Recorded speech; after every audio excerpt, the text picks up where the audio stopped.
आपला आवाज कोकण 24 तास। रत्नागिरी जिल्हा शिक्षक समिती शाखा रत्नागिरीच्या वतीने विविध मागण्यांसाठी रत्नागिरी जिल्हा परिषदेसमोर आंदोलन करण्यात आले। रत्नागिरीमध्ये पण 2 वेळा समुपदेशन झालं, संगमेश्वर मध्ये एकदाही समुपदेशन झालं नाही। प्रशासनाने परत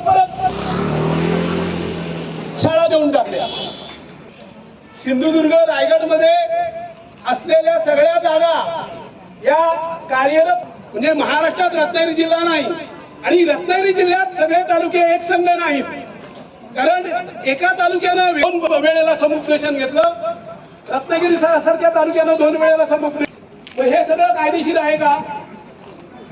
फक्त एकच निर्माण प्रश्न होतो मित्रांनो, झाली त्या शाळा सुरू झाल्यानंतर ज्या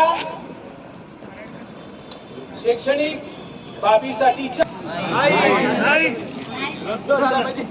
गेले 2 वर्ष कर्मचारी असलो तरी म्हणजे आम्ही छोटे कदाचित समुद्रातला छोटा मासा असेल तर आपल्या जिल्हा परिषदेचे प्रमुख हे फार मोठे मासे असतील। ज्या पद्धतीनं इतरांना न्याय दिला जातो, प्रशासनातला एखादा अधिकारी एका तालुक्यातनं दुसऱ्या तालुक्यात गेला आणि इकडे तिकडे येतात, पण आमचा शिक्षक वागरातनं राजापुरात गेला तर त्याला ऑनलाईन मध्ये आणि 3 प्रमुख मागण्यांकडे रत्नागिरी जिल्हा परिषदेचे लक्ष वेधण्यासाठी आम्हाला हे आंदोलन करावे लागत असल्याचे शिक्षक समितीच्या नेत्यांनी सांगितले।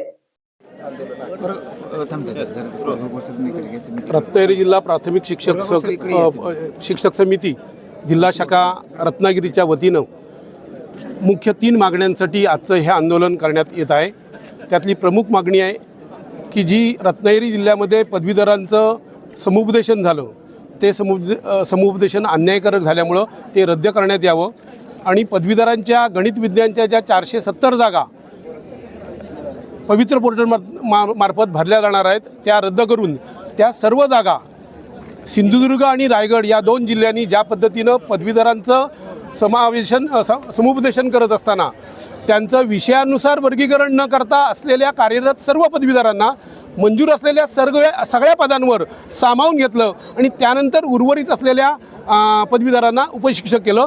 रत्नागिरी जिल्हा परिषदेनं असं न करता 1006 पदवीधरांना उपशिक्षक आणि गणित विज्ञानच्या ऐवजी ठेवलेलं आहे, म्हणजे भविष्यात उपशिक्षक करणार आहेत आणि गणित विज्ञानची जवळजवळ 850 पदं ही टप्प्याटप्प्यानं भरली जाणार आहेत। याच्यामुळं 25 ते 30 वर्ष पदवीधर सेवा केलेल्या कार्यरत पदवीधरांवर अन्याय झालेला आहे आणि या अन्यायाला वाचा फोडण्यासाठी शिक्षक समितीनं हे आंदोलन उभारलेलं आहे। हे आंदोलन करत असताना शिक्षकांचा हा जो सन्मानाचा विषय आहे, कारण पदवीधर शिक्षक 25 वर्ष सेवा झाल्यानंतर उपशिक्षक होणं आणि एक नवीन माणूस येऊन त्यानं जिल्हा परिषदेतल्या 6वी ते 8वी या 3 वर्गांना किंवा 2 वर्गांना त्यानं सगळे विषय शिकवण्यावर जिल्हा परिषदेचा विश्वास आहे, पण ज्यांनी 25 वर्ष सर्व विषय शिकवले त्या आपल्याच शिक्षकांवर जिल्हा परिषदेचा अविश्वास आहे आणि या भूमिकेतून आमच्यावर तुम्ही आतापर्यंत आम्हीच जो प्रयत्न केला त्या प्रयत्नातनं रत्नागिरी जिल्हा परिषदेला जो शैक्षणिकदृष्ट्या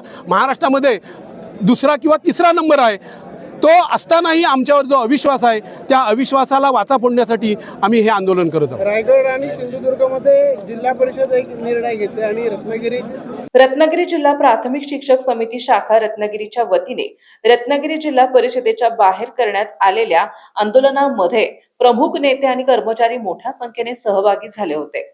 जे आपले या ठिकाणी पदवीधर या ठिकाणी भाषा आणि समाजशास्त्राचे या ठिकाणी गणित विज्ञानऐवजी जे आहे कार्यरत आहे त्या सर्व पदवीधरांना या ठिकाणी तुम्ही पदवीधर पदवीत सामावून घ्या अशी आमची या ठिकाणी मागणी राहील, विनंती राहील आणि पदवीधरांना जो काही सिंधुदुर्ग जो गटविकास अधिकाऱ्यांच्या सहीचा आदेश आहे, जर गटविकास अधिकाऱ्यांच्या सहीचा आदेश असेल तर त्याच्यावर अपील कुठं करणार? माननीय मुख्य कार्यकारी अधिकारी यांच्यावर सादर करणार आणि त्या पद्धतीने सर्वांना विनंती आहे। समंदर की गोद में पला है तू, अंगड़ाई लेते ही लहरें शुरू, आज यौवन की मस्ती छोड़, ले चलता हूं तुझे एक नए मोड़, आजा तुझे माँ पुकारे अब, छेड़ देते हैं बीच से कुछ शरारत हंसी, गले लगा ले उसे ए फकीर, इंतजार कर रहा है तेरा तो, चल दे देते हैं उसे फसल की खूबसूरती तो। आजा तुझे माँ पुकारे अब, उन्हें भी देनी है एक नई पहचान। आजा तुझे माँ पुकारे अब। फिनोलेक्स पाइप्स पहुंचाए पानी को अपनी माँ के पास। महाराष्ट्रातील तसेच कोकणातील महत्त्वाच्या बातम्या पाहण्यासाठी कोकण 24 तास न्यूज चॅनलला यूट्यूबवर सबस्क्राईब करा आणि बेल आयकॉन प्रेस करा।